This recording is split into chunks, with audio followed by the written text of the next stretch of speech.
आजच्या या कार्यक्रमामध्ये मंचावर आपल्याला आशीर्वाद देण्याकरता उपस्थित असलेले परमपूजनीय गुरुमाऊली अप्पासाहेब मोरे माऊली, श्रीमंत युवराज महाराज यशवंतराव होळकर बहादूर, इंदोर संस्थान, श्री रवींद्र चव्हाण जी, ज्यांनी यात्रेची संकल्पना या ठिकाणी मांडली आणि यात्रा संपन्न करतायत असे जलसंपदा मंत्री राधाकृष्ण विखे पाटील जी, गिरीश महाजन जी, छगन भुजबळ जी, हिरामण खोसकर जी, सीमाताई हिरे, देवयानीताई फरांदे, डॉक्टर राहुल अहेर, दिलीप काका बनकर, गोपीचंदजी पडळकर, सदाभाऊ खोत, हिमगौरी आडके, विलास शिंदे, हबप उद्धव महाराज मंडलिक, आचार्य तुषार भोसले, डॉक्टर रामकृष्णदास महाराज, हबप संजय नाना दोंडगे, श्री दीपक कपूर, श्री संजय बेलसरे, त्याचप्रमाणे आपले विभागीय आयुक्त श्री गेडाम, श्री शेखर सिंग, मंचावरील सर्व मान्यवर आणि या ठिकाणी मोठ्या संख्येने उपस्थित असलेल्या सर्व माता भगिनी आणि बंधूंनो, आज खरोखर ही अत्यंत आनंदाची गोष्ट आहे की पुण्यश्लोक अहिल्यादेवी होळकर यांच्या त्रिशताब्दी निमित्त महाराष्ट्र शासनाच्या जलसंपदा विभागाने एक अतिशय महत्त्वाची यात्रा गोदा ते नर्मदा या यात्रेचं आयोजन केलं आणि आज त्र्यंबकेश्वर मध्ये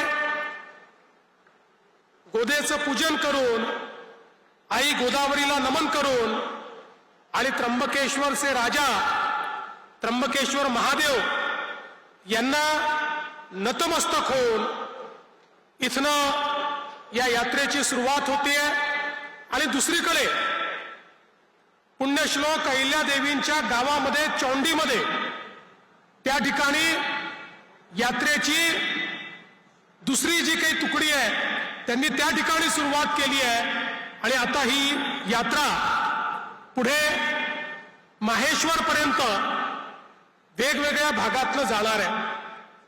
खरं म्हणजे आपले माननीय मोदीजी हे नेहमी सांगतात, विरासत भी और विकास भी, वारशाचं संवर्धन आणि विकास या दोन्ही गोष्टी करणं हे गरजेचं आहे. या यात्रेलाही जो काही या ठिकाणी एक प्रकारे दिशा देण्यात आली आहे, त्यात अहिल्यादेवींचा विचार, अहिल्यादेवींचा वारसा आणि या विचार आणि वारसाच्या आधारावर पुढच्या काळचा विकास हा आपण कसा करणार आहोत या संदर्भात खरं म्हणजे या यात्रेची रचना करण्यात आली आहे. आपल्या सगळ्यांना माहिती आहे, या देशामध्ये ज्या शासकांचा विचार उत्तम शासक म्हणून केला जातो, त्यांच्यामध्ये जसं आपण सर्वात पहिल्यांदा छत्रपती शिवरायांचं नाव घेतो, तसंच या देशामध्ये उत्तम शासक म्हणून जर कोणाचं नाव घेता येईल तर त्या पुण्यश्लोक अहिल्यादेवी होळकर होत्या. अतिशय कमी वयामध्ये मल्हारबा होळकर यांनी पतीच्या मृत्यूनंतर त्यांना सती न जाता जबाबदारी सांभाळायला सांगितली. कोवळ्या वयामध्ये जबाबदारी सांभाळत असताना त्या ठिकाणी त्यांनी ज्या प्रकारचं पुढच्या काळात कार्य केलं आणि विशेषतः आपल्याला माहिती आहे की त्यांच्या शासन कालामध्ये त्यांनी केलेलं कार्य हे अत्यंत मोलाचं आहे. कारण मोगलाच्या आक्रमणातनी आमच्या हिंदू धर्माची जी मानकं होती, ते त्र्यंबकेश्वर असो की त्या ठिकाणी सोमनाथ असो, ते रामेश्वर असो की काशी विश्वनाथ असो, प्रत्येक मंदिर तोडण्याचं काम, प्रत्येक आराध्य दैवताला खंडित करण्याचं काम हे मुघलांनी केलं. त्या मुघलांच्या नाकावर टिचून आणि त्यांच्या छातीवर पाय देऊन पुण्यश्लोक अहिल्यादेवीने या सगळ्या मंदिरांचं पुनर्निर्माण त्या ठिकाणी करून दाखवलं.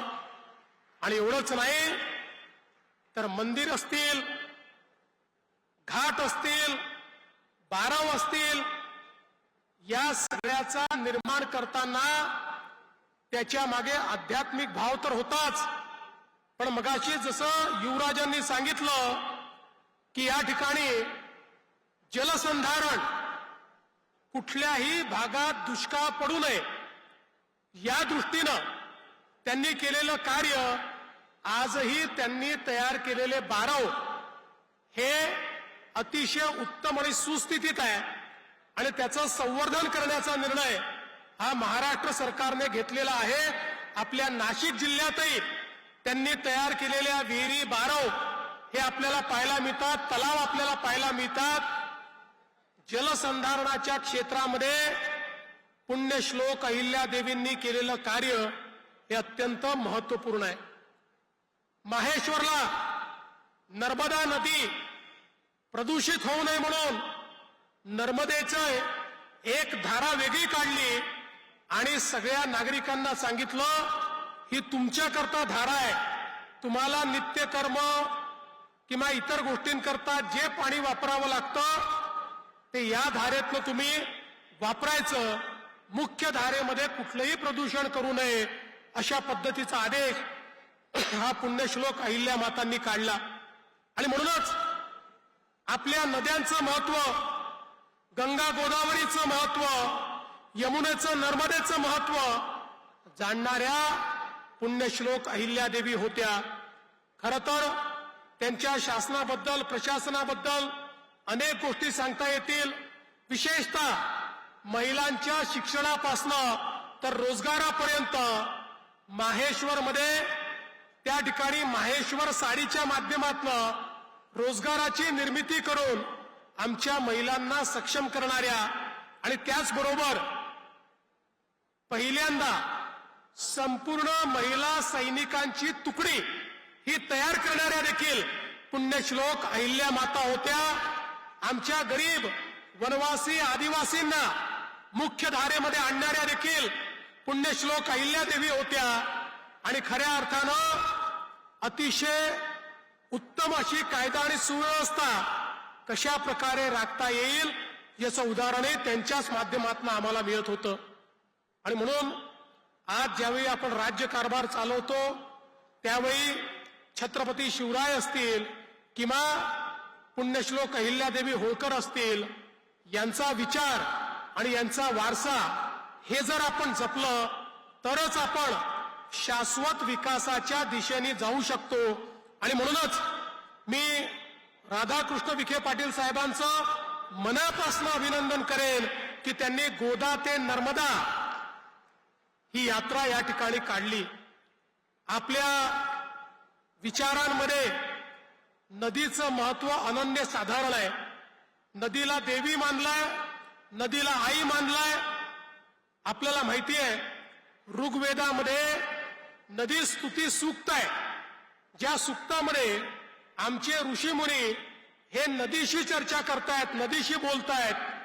आणि त्यातनं नदीचं पावित्र्य काय आहे, नदीचं महात्म्य काय आहे, आईप्रमाणे नदी आम्हाला कसं जीवन देते, ईश्वराप्रमाणे नदी कसं आमचं पालन पोषण करते, यासहित आपल्या देशातल्या प्रमुख नद्या, त्यांची भौगोलिक परिस्थिती, या सगळ्या गोष्टी आपल्याला नदी स्तुती सूक्तामध्ये त्या ठिकाणी पाहायला मिळतात.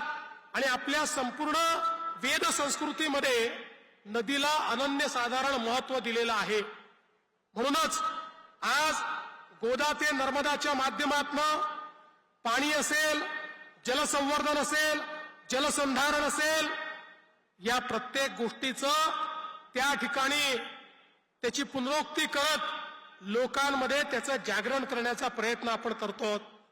मला आनंद आहे की आमचे दोन्ही मंत्री या ठिकाणी माननीय विखे पाटील साहेब आणि गिरीश महाजन साहेब यांच्या नेतृत्वामध्ये आम्ही नदी जोड प्रकल्प हातामध्ये घेतलेले आहेत आणि महाराष्ट्रातल्या नद्या एकमेकांशी जोडून या महाराष्ट्राला दुष्काळमुक्त करण्याचा संकल्प हा आपल्या सरकारने घेतलेला आहे. पुढच्या काळामध्ये महाराष्ट्राच्या कुठल्याही भागामध्ये कुठेही त्या ठिकाणी आपल्याला दुष्काळ दिसणार नाही. आता पवित्र कुंभमेळा येतोय. या कुंभमेळ्याच्या निमित्ताने देखील आमचा पहिला भर कशावर असेल तर आमची गोदावरी ही निर्मल वाहिली पाहिजे आणि ती अविरल वाहिली पाहिजे. निर्मल गोदावरी, अविरल गोदावरी अशा पद्धतीनं या कुंभमेळ्यामध्ये त्याची रचना आपण केलेली आहे. आणि त्र्यंबकेश्वर मध्येही आमची नदी ही 12 महिने वाहिली पाहिजे अशा प्रकारची व्यवस्था आपण करतो आहोत. मला विश्वास आहे की या यात्रेच्या माध्यमातून केवळ आमच्या गोदावरी आणि नर्मदा, जसं मगाशी सांगितलं, आमची गोदावरी ही एक प्रकारे महाराष्ट्र, छत्तीसगड, तेलंगणा, आंध्र प्रदेश या सगळ्या राज्यांची जीवनवाहिनी आहे. आमची गोदावरी असेल किंवा आई नर्मदा असेल, नर्मदा परिक्रमेचं पुण्य हे एक प्रचंड मोठं पुण्य आपण मानलेलं आहे. या दोघांच्या साक्षीने निश्चितपणे हा गोदा ते नर्मदा परिक्रमेचा कार्यक्रम अत्यंत यशस्वी होईल आणि पुढच्या काळामध्ये जलसंधारणाचं कार्य जे आपण हातामध्ये घेतलंय ते लोकसहभागातून पूर्ण करून पुण्यश्लोक अहिल्यादेवी यांच्या विचारांना आणि त्यांच्या वारशाला आपण या ठिकाणी नमन करू हा विश्वास व्यक्त करतो आणि माझं बोलणं संपवतो. धन्यवाद. जय हिंद, जय महाराष्ट्र, जय अहिल्या माता.